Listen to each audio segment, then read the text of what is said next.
Well, with me is a Southeast Asia analyst, Lee Jones. You're based at University of London, of course, here.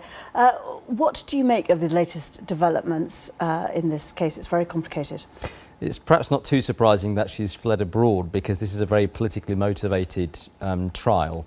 So the judiciary is essentially allied with the military, which is part of a wider force in Thai society trying to dismantle the political machine that was built up by Yingluck's brother Thaksin Shinawatra and has won every election in Thailand since 2001.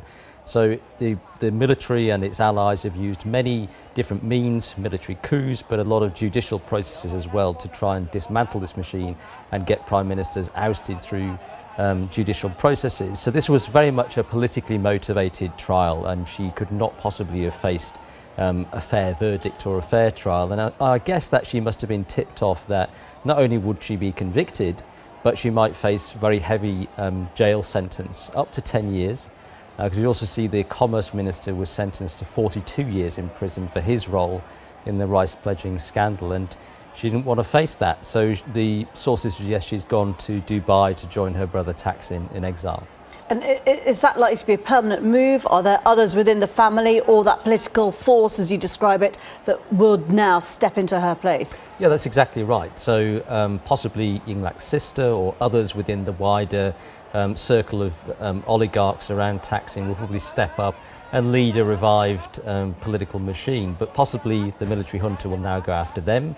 And certainly they're likely to go after the family's assets, having already confiscated quite a lot of those already. How much support do they have, this family? They have a lot of support, because they're the first political machine to, when they get into power, to actually do what they say they'll do and actually give some resources and some power to the lower orders in Thailand. So they pushed through populist policies like the rice pledging scheme, for example, which helped ordinary farmers' incomes enormously. Practically free healthcare, extra roads, help for rural development. They actually have done what they said they'll do, and that's something that previous Thai governments have never done. What will it take to see some stability in this part of the world, do you think?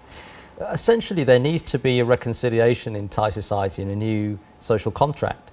So the old forces that have been resisting the Thaksin Shinawatra machine, clustered around the palace, the old business elites, the bureaucracy, the judiciary and so on, they basically need to come to their senses and realise they have to share power and resources with the lower orders in Thailand, who have become wealthier, more educated, more knowledgeable about their rights, and they're not willing to simply be second-class citizens in their own country anymore. But so far, the old forces have been very unwilling to make that concession. Just briefly, do you think Yingluck Shinawatra, is she a written-off force now or not? If she has indeed fled into exile, I don't think that's been fully confirmed, but if she has, then she will join her brother in exile, and he's been gone since 2006, and the best he's been able to do is pull strings from behind the scenes. Very interesting. Thanks very much indeed for explaining all that, Lee Jones. Thank you.